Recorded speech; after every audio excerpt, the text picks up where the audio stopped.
Residents of some communities in Delta State are still dealing with the aftermath of the recent killing of a group of soldiers and their officers after a reported dispute with restive youths. Over the years, youth restiveness has been blamed for much of the violence in the Niger Delta. This has proved a ready trigger for disruption in economic activities, especially in the exploration and production of oil. Well, Collins Edema is a representative of the influential traditional ruler Olu of Warri. He joins us now to discuss the undercurrents behind this trend of youth restiveness in the region and how it can be curbed to enhance Nigeria's oil production. Many thanks for joining us on Newsday. You're welcome to the program. Good afternoon. Good afternoon. Well, let me first of all ask you, what you think is responsible for this lingering restiveness in the Niger Delta region, despite efforts, by the federal government to curb it? Basically, it's a feeling of being shortchanged, being oppressed, not having what you think is due yours, not getting enough attention in terms of infrastructure development, incentives for empowerment and others. So when you think the oil of your community is taken out and shipped overseas, and then when the money comes, is used to develop basically the major cities in Nigeria, especially the FCT. This sense of oppression has led to ill feelings and, of course, youth taking up arms. And this current restiveness within the Niger Delta, is it more troubling than it has been in the past? Yes, I would say it is now more troubling because... And why so? Right now, you have even the ethnic groups in Niger Delta at each other's throat. For instance, the Niger Delta has about 6 states or so. You have at least 2 of the 10 major ethnic groups in Nigeria in the Niger Delta. Now everybody complains of not having attention, not getting things, especially because of environmental degradation and, of course, capital projects. But when these monies are released, either via NDDC or other interventionist agencies, of course, the major ethnic groups, just like you are complaining about the Nigerian state, wants to be the one to control or to get majority of it. This puts the ethnic group with, of course, low population and all that at disadvantage. Of course, there will always now be this one taking up arms against the other one, especially, for instance, the Itsekiri people. We inhabit Warri Kingdom, which stretches about 1,500 square miles. We occupy majorly the 3 Warri local government, Warri South, Warri North, and Warri Southwest. But we also have Itsekiri communities in other 5 local governments, Udu, Saple, East, Ethiopia West, and Okbe local government in Delta State. Then we have Itsekiri in Boba Oka local government of Edo State, where you have about 15 communities that produce oil that majorly contributes to Edo communities. But unfortunately or ironically, the Itsekiri nation has low population, despite being the highest oil producer in Nigeria with about 33%.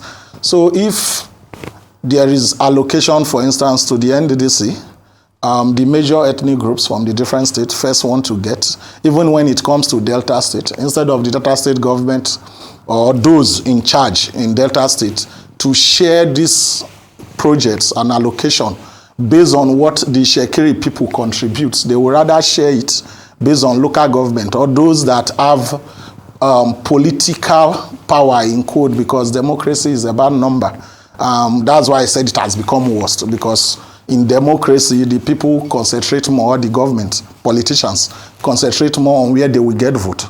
But forgetting that the process of democracy is being financed by the oil from a certain set of people, irrespective of whether they have the figure politically or not. My money is being used to finance INEC, to finance Nigeria's general election as the highest oil producer in Nigeria and in Delta State. Then when it comes to giving back to me or developing my homeland, you don't do that. Today we are like the most endangered species Because while we have neighbors that also wants to grab our land, because of the same oil politics, because the more oil you produce, the more money you get, the more agitation you can make for the federal government. Of course, it is historical that since 1963, when oil was discovered first in Oka, at the Escravos River in Itsekiri land, we've never taken up arms against the Nigerian state. But we are being rewarded with neglect, silence. The government through NMPC and its subsidiaries and JV partners have watched our neighbors renaming some parts of our land where oil is being produced. They have also gone as far as going to home office in the US for Chevron and to Holland for SPDC, Shell Petroleum Development Company, to try and rename some of the oil wells in our land, which is quite unfortunate. And we sit down and watch. Truth is, before now, before independence, in fact, before amalgamation, the Itsekiri nation is an independent state. The kingdom was founded in 1480 by Prince Genoa from Benin, of course, who became the first Olu of Warri. But from then till 1914, we were a state of our own. We had treaties with the British. We have the 1894 treaties. We have several treaties between us and the British where we ruled ourselves. We have our own army and everything. But by the time we submitted ourselves to the Nigerian state and became law-abiding, the government of Nigeria has refused to protect us despite being law-abiding and respecting the constitution of Nigeria. As at today, out of the over 60 communities that produces oil in Itsekiri land, there is no functional health center, no hospital, built by any of the IOCs, NMPC, SBUs. I know NMPC, they have a foundation. I've been to Abuja severally. I see what their foundation do in Abuja and other parts of the north, other parts of the Niger Delta. NMPC Foundation does not have a presence in Itsekiri land. We don't have potable drinking water. We don't have access road to our communities that actually produce this oil. There's no oil in Warri City. Warri City has where you call the oil city, actually does not have 1 liter of crude oil. Now, where this crude oil are in the river, you cannot take road from Omadino, for instance, that has the largest oil well in West Africa, to Escravos. During the regime of President Buhari, the ED projects then, who happened to be a staff of Chevron, said that would be a star project to do a road from Omadino to Escravos and also help facilitate Chevron logistics from Warri to their base in Escravos. But till now, they've not even done foundation laying ceremony. And it's so pathetic. We have a road that is supposed to go from Koko in Warri North to Lekki Ekpeye, which will make the journey from Delta State to Lagos to be about 2.5 hours. The road to abandoned. We have a lot of things. Of course, no shore protection, nothing. We have about 5 communities that are currently being washed into the ocean because of effect of exploration, majorly gas flaring and all that. Okay, so very well said. I'm happy that you touched on several intervention programs through the NDDC, the Ministry of Niger Delta Affairs, but obviously, from the way you have spoken, the people of Delta State, they are yet to feel the impact, of all these intervention programs. So I'm wondering if corruption too is also an issue, because we've heard people say that these ministries, the commission, that it is now a cesspool of corruption. That could be the problem. What are your thoughts on this, and how do we change this narrative? Definitely, corruption is one major factor. That's why the NDDC was audited. But it's like recycling the same thing. As long as those that will be appointed into the NDDC are those that see their appointment as political reward for working for a particular government to come into power, because that's basically how these appointments are. You are appointed because you worked for the political party or because you are a critical stakeholder. Somebody nominated you to be in the NDDC or Ministry of Niger Delta and all that. So as long as the appointment is basically because of that, those that go there, instead of focusing on the mandates of the NDDC, being fair. Of course, I don't need to advocate for my tribe or for any particular state because we have the templates and all that, but because everything is about politics and corruption, we always go through the same circle. And the question now would be, where can you even start with such endemic legacy issues? We've discussed such rot within the system, but I wanted to pick up on something you said earlier about the renaming of the oil wells in the UK. If you can expound more on that and what is being done about such a situation.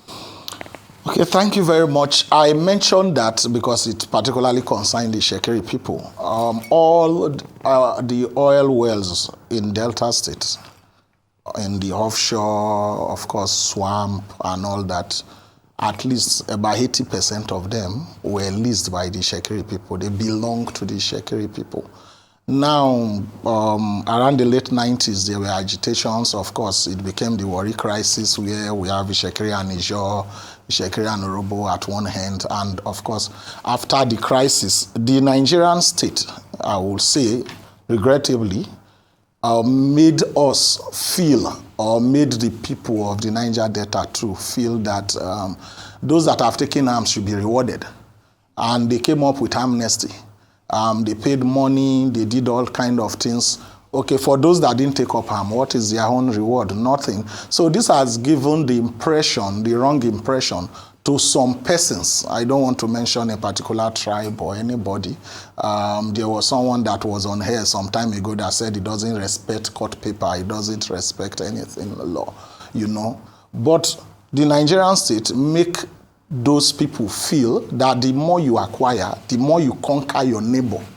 In a state that is operating a constitution, you make the people feel that the more you conquer your neighbor, the more you acquire your neighbor's property, the more attention you will be given from the federal government. It's just like a father, the government or NNPC is like a father that has several children. You have those that obviously will display juvenile delinquency and all that. You join area boys and you don't go to school. Those that go to school and are law-abiding, that comes home 7 o'clock, does house chores.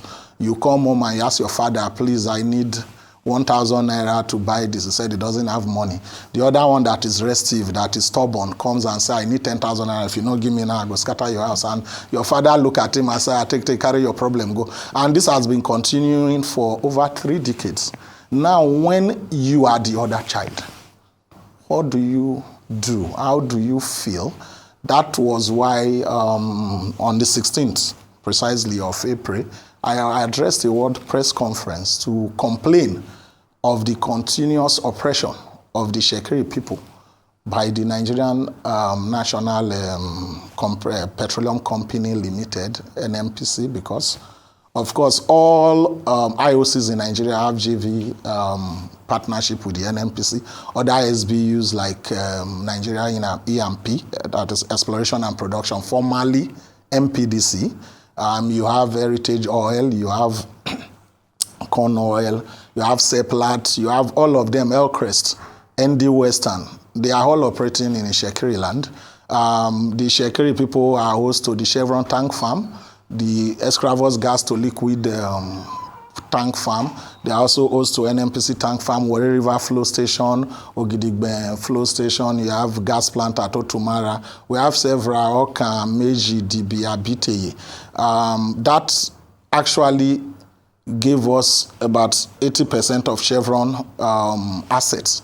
Right now, if I must say, I think Chevron is the highest oil producer in Nigeria, IOC, the IOC with the highest operating quantum in Nigeria, because Mobil is moving out. Shell has almost divested all their interest. Mobil used to be number 1, then followed by Shell, and then, of course, Chevron.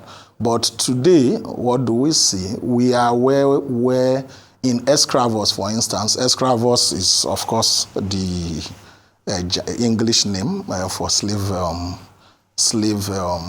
port or something, the waterway of slaves. The place is called Ugborodo. We have 5 communities that makes up Ugborodo. The main headquarters where Chevron is now, the Ugborodo. is actually 80% into the ocean. You come to Orere, where you have Otumara and the rest. Orere is almost gone. You come to Ogeye, is almost gone. If you build a house in some of these communities, in 3 months when you come back, is that the house has collapsed because of the erosion, the ocean surge, or the building is already half into the river. So we'll find ourselves in a situation where it looks like if you don't take up harm, or if you don't behave barbaric and all that, which is not supposed to be so. The NNPC is supposed to give us what is due us, supposed in terms of employment, in terms of contracts, in terms of CSRO. The government in 2019, federal government precisely, made an executive order 007 for tax credit scheme for road construction. Like the road I talked about from Omadino to Escravos could have actually been constructed using the tax credit scheme without depending on NDDC or any other agency. Same thing with the road from Ogeye to Lekki Ekpe could have been constructed with another tax credit scheme. Now imagine a situation where people in my villages have to take speedboat for about 3 hours. If you have a, thank God you are all women, you are pregnant, you are supposed to be on antenatal, I think, from the 12 weeks or whatever. And from then to delivery, you don't have any doctor attending to you regularly. If you have complications, you die. In fact, mortality rate has risen so high because from Ugbege, that's the community that shares boundary with Ondo State in Itsekiri, because we are bounded by the largest, the Benis, the Yorubas, and the Ijos. Now, the pregnant woman is in. Yeah. We are almost completely out of time. Oh, you have sorry. just about a minute. So I'd like you to tell us the way forward. What is it exactly that your community needs, that your people need, that you want the federal government and the NNPCL to do for you? Simple. They should declare our area a state of emergency in our area for development first, employment of our graduates who've performed credibly well in all aptitude tests and interview processes, but ironically we've been denied. It's there, the facts are there. 2008, we had the Itsekiris that performed and Chevron denied them, saying that they passed to the rates.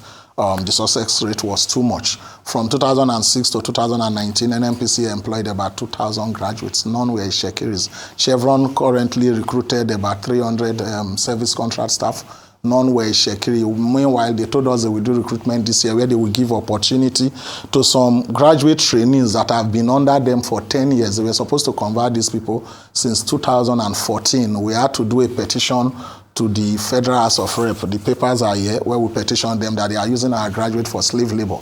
Now they have the opportunity to convert them. Instead of them to do that, the management of Chevron, they've gone ahead to take their kids and kin behind the scene, planning to convert this new set of people, claiming that the ones that have been working in their platform for 11 years, they are now becoming old. It's like an old force that they will not be more productive any longer. Those are the kind of things you are hearing. And if you are in the shoes of these people or you are in our shoes, you will feel bad. But we are calling on the president, who luckily for us is the substantive Minister of Petroleum Resources, to one, call Chevron to order. I think also if Chevron can move their operational headquarters to Warri, it will give us more interaction and opportunity to work with them. Then, of course, hospitals, at least 3-4 hospitals should be built in the different oil fields where this oil is taken from in our land, so that our pregnant women can have access to quality health care. The children will not die young.